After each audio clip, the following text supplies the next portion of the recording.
Welcome to Chillin' 101. We hope this video helps. In this video, I will explain how to study biochemistry in medical school. First, understand that biochemistry is foundational, connecting many other subjects. Focus on grasping the why behind metabolic pathways, not just memorizing steps. Prioritize high-yield topics like enzyme kinetics and genetic regulation. Create a study schedule that allocates consistent time each week for review and active recall. This approach builds a strong base for your medical journey.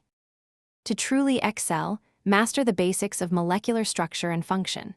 Textbooks like Lippincott's or Harper's Biochemistry are excellent primary sources, offering detailed explanations.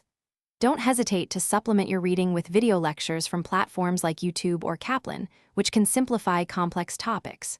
Remember to focus on the 4 main macromolecules: carbohydrates, lipids, nucleic acids, and proteins, as they form the backbone of everything else you will learn. Active learning is crucial for biochemistry.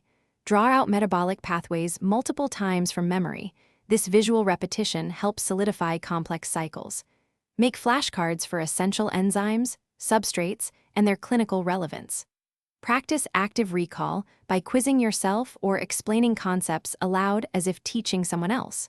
Joining a study group can also be incredibly beneficial, allowing you to discuss challenging topics and deepen your understanding through peer teaching.